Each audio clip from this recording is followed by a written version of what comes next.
Hello, I'm Lisa Bauman and welcome to Audio Heads podcast.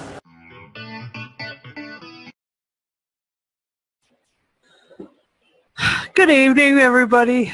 Thank you for joining us on Audio Heads, Geeks Assembled's audio podcast. And tonight we're discussing a really cool audio production, part of the Unbound range. So that's the range that discusses what might have been had A, the Doctor not left Gallifrey when he did, B, he showed up after the 70s in the case of the third Doctor, and a bunch of other like what ifs. So really incredibly interesting stuff. And we have a few gentlemen here who are going to discuss it with us, and this one had Carole Ann Ford in it, so I really loved it. So let's see. Let's begin with, I'll start with Kieran, because we haven't heard from Kieran in a really long time. So welcome back, Kieran. Thank you for having me back. Yeah, sure. I thought Auld Mortality was an incredible Unbound story. I've listened to pretty much every single Unbound story so far, and I would definitely say that this is up there with some of my favourites from that range. The Doctor in this universe is an author on his own planet, Gallifrey, of course, and he writes stories about being an adventurer travelling through time and space. And the one place that the Doctor visits in this story is a period in Roman history. And there the Doctor meets a famous face, which is Hannibal, played by Matthew Brenher. I think that's how you pronounce his second name. And those two just brilliantly interact with each other. Geoffrey Bayldon interpretation as the first Doctor is stunning. He brings this warm and friendly side to the Doctor. He's really like a mischievous traveller, which I just adore. And fun fact, Geoffrey Bayldon, from what I heard, was actually one of the actors considered for the first Doctor before Hartnell was given the role.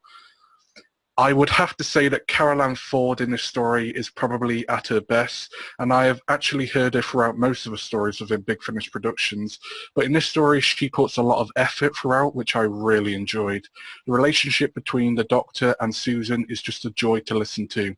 The supporting cast are excellent, my favourite being Badger, who is a great supporting kind of butler type character. And also another fun fact, the character Badger is actually from the highly acclaimed Lungbarrow, which was also written by none other than Mark Platt.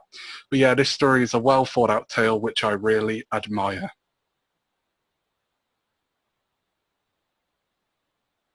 Thank you. And how about you, Tim? What did you think of this? Oh, I see he's busy. So how about you, Lee? Yeah, I mean, this was this was the was it the 40th anniversary of the series, 2003. Yeah, 40th anniversary. An enjoyable series. I say a different actor, the Doctor. Their interpretation of a set Doctor. So Geoffrey Bayldon, as it's been mentioned, was offered the role years ago, but thankfully he got the chance to play him in this and the sequel to this, and he does work so well with Carole Ann Ford, and he does. I mean, okay, he sounds Geoffrey Bayldon, but does have the sort of mannerisms of the Hartnell Doctor, all the ums and the ahs and all like that. He does get that right, which I think is sadly lacking with the David Bradley interpretation in audio. But this one, brilliant. As Kieran said, yeah, it's certain characters appeared in Lungbarrow, which if you can find a copy of it, I really do recommend giving that a read. Yeah, it's an enjoyable, fantastical tale. of the Doctor being wired up to a probability machine, and with the, I don't know, was it in his head or do they come to life in front of you? Because as I say, Susan enters it as well. So yeah, it's a good tale, and it's a very good place to start. I mean, so this was the first in the Unbound series, and it did start well with this, and the series went on from, got better and better and better. But yeah, this is a good start to the Unbound series, and everybody in it, acted so well, written well. But I have got to give a big thumbs up to the actor Darren Nesbitt, who plays his uncle, I think it's great uncle or something like that. Yeah, very, very good character. And Darren Nesbitt has always been a brilliant character actor on TV. And he always ends up playing the villain. And there's no change here in the audio. So, but yeah, it's enjoyable for, what was it, 79 minutes, 76 to 79 minutes of audio. I enjoyed it. It was good to re-listen to this. So it's been quite a few years since I've heard this one. Over to you, Susan. Thanks, Lee. And how about Tim, while we have you around? Well, I went into this not knowing what to expect. I've listened to a couple of Unbounds, and I thought they were pretty okay. But this one, it kind of confused me quite a bit at first, and it's almost like they drop you into a situation where you just, when you start to figure it out, there's a twist, and it turns into something else, and it's all about the mind effery, which is really cool. I always dig stories that have that in it, and I wish I'd had the time to listen to it again so I could get my head around some of the ideas that were being presented. I mean, it seems like almost like the writer just said, hey, talking elephants, why not? And so you have a what ends up being a very entertaining listen, a very good story that's both alternate universe but also something else. I mean, and it's in ways it's very confusing sometimes, but it's confusing in a good way. I mean, it really makes you try to get your head around what exactly the Doctor's trying to do, or if he's caught up in some kind of thing. There's a lot of plot twists, which I thought were really cleverly thrown in there, like the whole bit with Susan being the president or the president-elect, which you didn't see that coming. And it turns out, I think the whole thing actually takes place on Gallifrey, right? I mean, he's in his TARDIS the whole time. You don't really know that till the end. I just thought it was a really cleverly constructed mind-effery kind of story, and I ended up enjoying it quite a bit more than I thought I would. I mean, I thought it was really a good listen, and one of these days I'll get around to listening to it again. So I thought it ended up being a lot of fun. So I really enjoyed it. Back to you. Thanks. Yeah, and I'd agree about the mind confusing thing about it. It is really sort of convoluted. And Geoffrey, Beef Dad, how about you? I found the whole thing very, very entertaining. And Geoffrey Bayldon was super. And yeah, I could have seen him as the first Doctor, but he would not have been quite as stern as William Hartnell. The magic moment for me was when Susan calls out grandfather, and it sounded exactly the same as it did when she was very, very, very young in the original series. That was really, really magical. Yeah, I loved the idea that Hannibal had a talking elephant.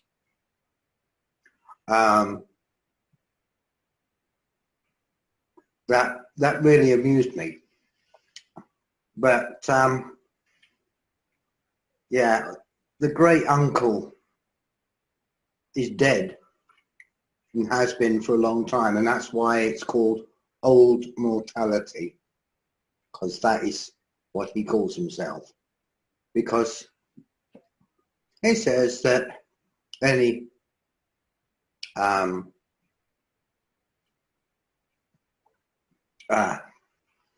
any leader of the Time Lords, the Gallifreyans, gets killed.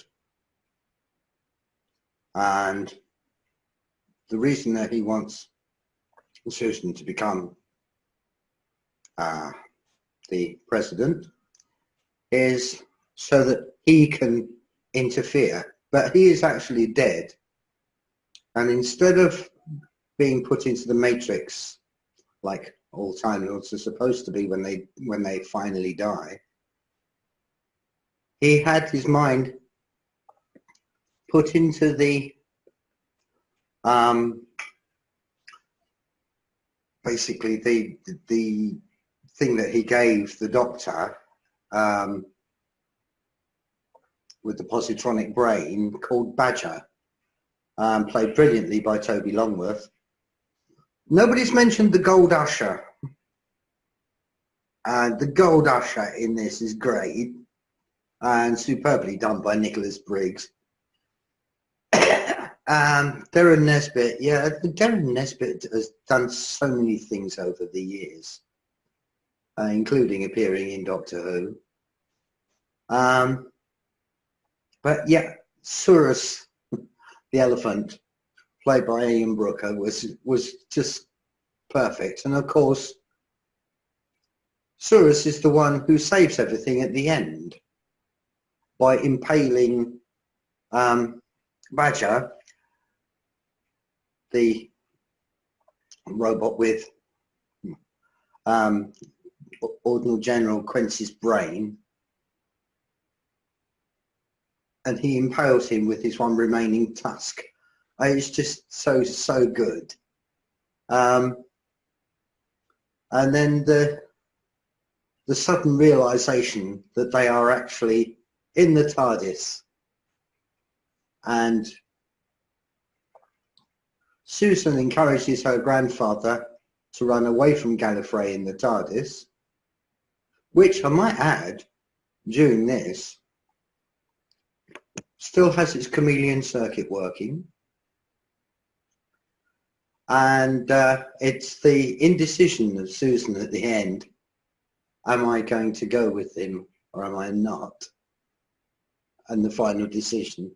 I found that absolutely magical.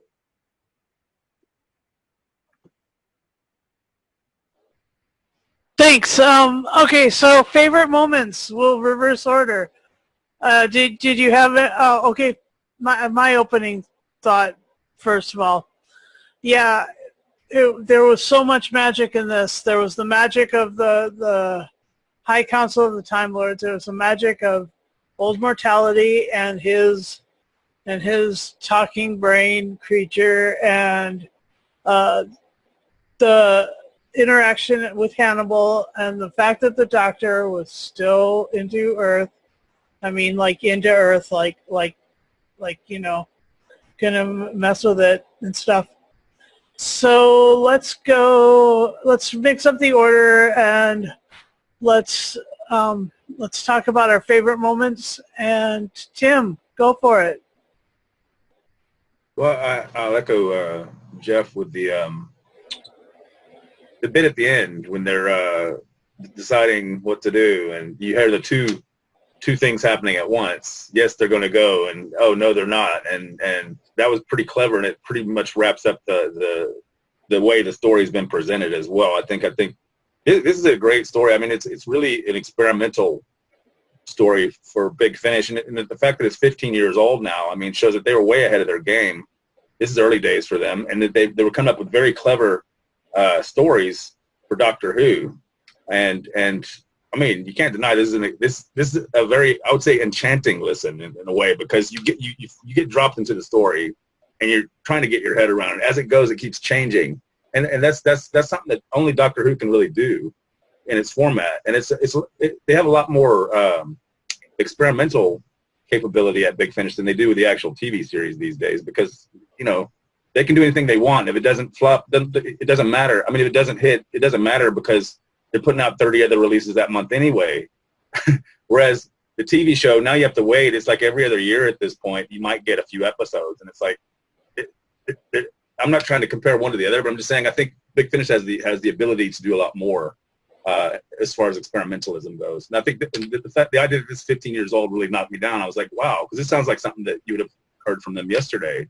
It seems like it's way ahead of its time as far as the approach they've taken to tell the story, which I think is still mind blowing. I mean, it's amazing what they accomplished in this one and a half hour. I mean, it was really good. Otherwise, I thought the music choice was really good as well. This sounds like a film score, and again, that's them doing something different, because sometimes when they, like, for example, they're doing a Fifth Doctor story, they're going to try and sound a bit like Castrovalvo, which is fine. They're trying to get the mood of the original series time that took place in the 80s. But I think it's sometimes better if they do something slightly different. And here you have what sounds like a film score in a way, and it really suits the story. It really suits it very well. I think that was one thing I noticed that was particularly done well. But there you go. Thanks. How about you, Kieran? Favorite moments? I do have a couple of favourite moments. I do like when the Doctor actually realises who Susan is. I thought that was a lovely scene for the two of them. Also, when the Doctor finds out that he's like been inside of his TARDIS for all those years, but he didn't actually know. That was also really nice. I also like when the Doctor and Susan actually use both of their minds to teleport to different locations. That was pretty sweet. And I also really loved the ending as well. I thought that was put together really nicely. Thanks. And Geoffrey, how about you? What were your favorite moments? I loved it when he met Hannibal at the beginning. That was so good, and Hannibal thought he was a Roman spy, but then they got on, and that was really well done, really clever, really funny.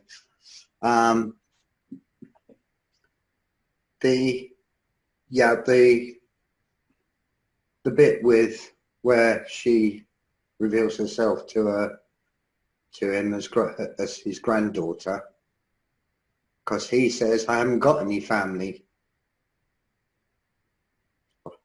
and she proves him wrong, and he clicks on it, and that is just absolutely magical.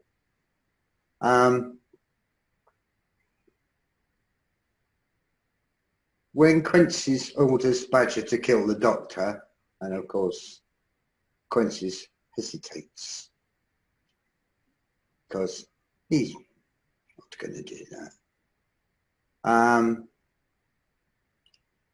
And then of course I loved the bit where Hannibal and Saurus and his army turn up in the Panopticon. That is just brilliant. That is just a moment of complete craziness, but it works brilliantly. Yeah. And as I said, the final scene with the Doctor and Susan when they decide whether or not they're leaving is just brilliant. The whole thing is superbly written. It's brilliantly directed by Nick Briggs. Mark Platt wrote it. Brilliant piece of writing. Yeah, I just loved it. And how about you, Lee? What were your favorite moments, please? Oh, what can I say? Nearly everything will all be mentioned. I do like the part where Susan breaks down the door. That's very unexpected. I do like the interplay with Susan and Badger. That's really well done. Toby Longworth, he's just a brilliant voice actor. He's done many, many Big Finish audios. It's just a brilliant story all the way through. I do like the interpretation of this Doctor, but then again, I like most of the interpretations of the Doctors in most of the Unbounds. There's just one what I'm a bit niggly with. But I do like the ending. where it's all the possibilities, all the probabilities of what could happen. The beaches pulled up outside the junkyard and stuff like that, and the phallic army, not Dalek, but I suppose it's an alternative thing. Yeah, it's so well told, and a talking elephant, you can't go wrong. I mean, it's coming from the mind of Mark Platt, who gave us Ghostlight. So, yeah, it's a brilliant audio. It's really, really well done. And I guess my favorite moment, thanks fellas, but my favorite moment, none of you guys mentioned, was when Susan was pronounced High President of the, or Lord High President of the Time Lords, and that was awesome. I always knew that that's where she belonged. It's like Romana, took her place in our universe, but in reality, it's always supposed to have been Susan. Susan was supposed to have been Lord High President of the Time Lords from in memoriam. And Auld Mortality, he made sure it happened. And, like all good Time Lord families, nobody remembers anybody until they're standing right there. And like all good Time Lord situations, there is no idea, nobody has any idea what's going on with that person and what regeneration they are in. So yeah, that was fantastic, absolutely fantastic. And I'd like to open the floor if anybody else has anything left to say about it.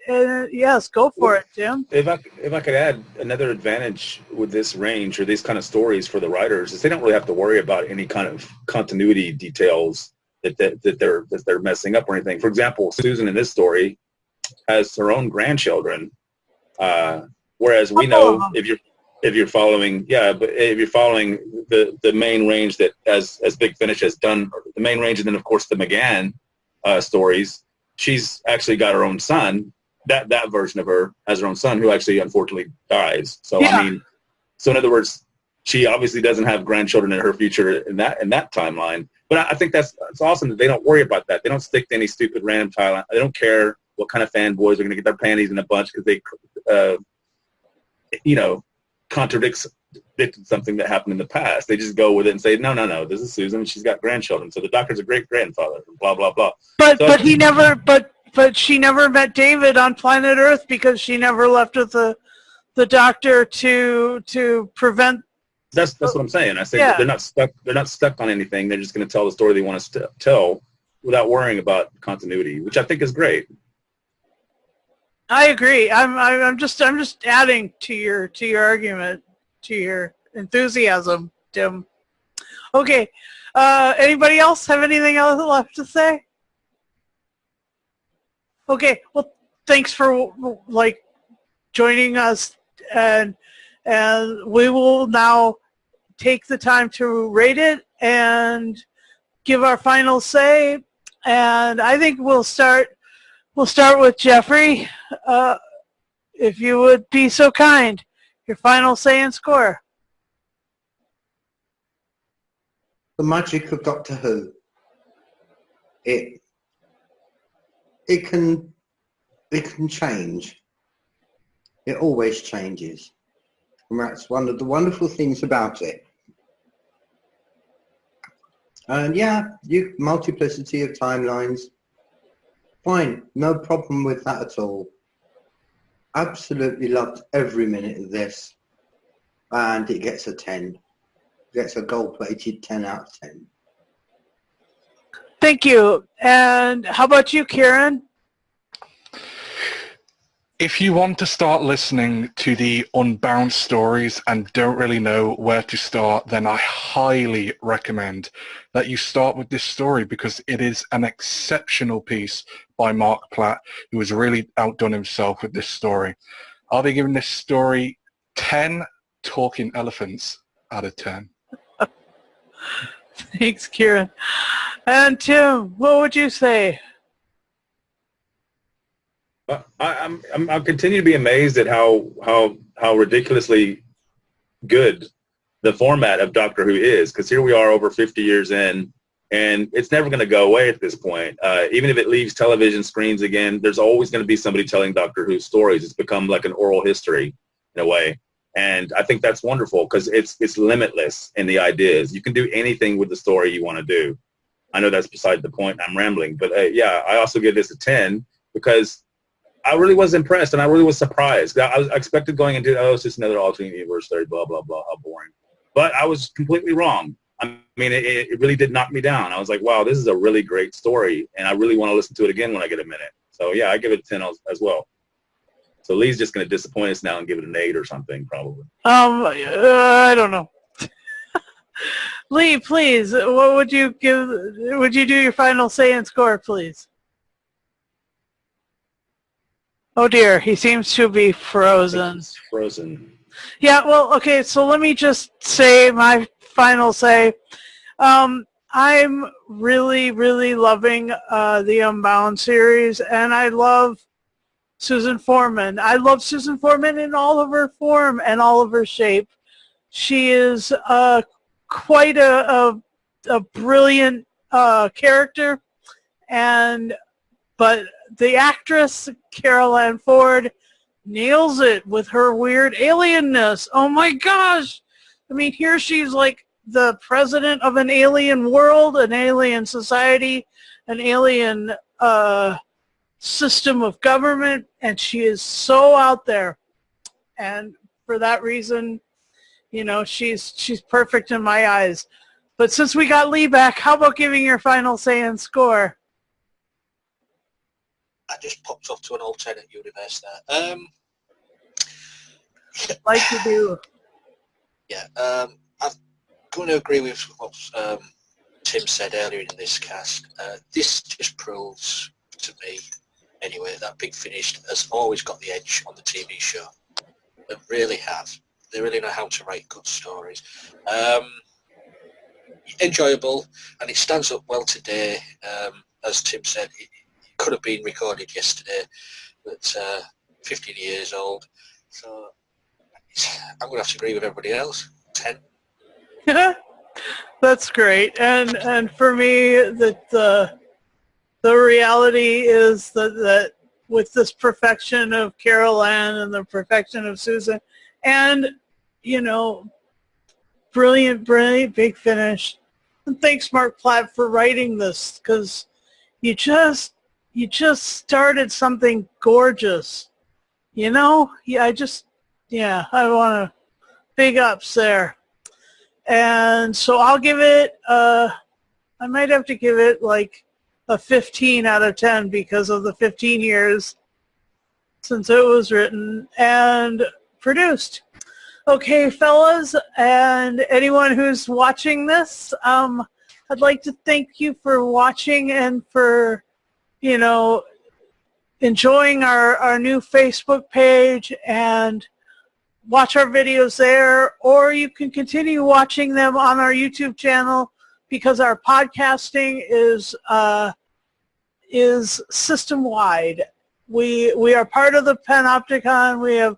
We have included you in the Matrix, and you'll be you'll regenerate as you wish through our podcast, and so we'll let you and join our group and join us on Twitter and on Tumblr, and also we thank you for waiting with us to start reviewing the new series 11 when we get it started.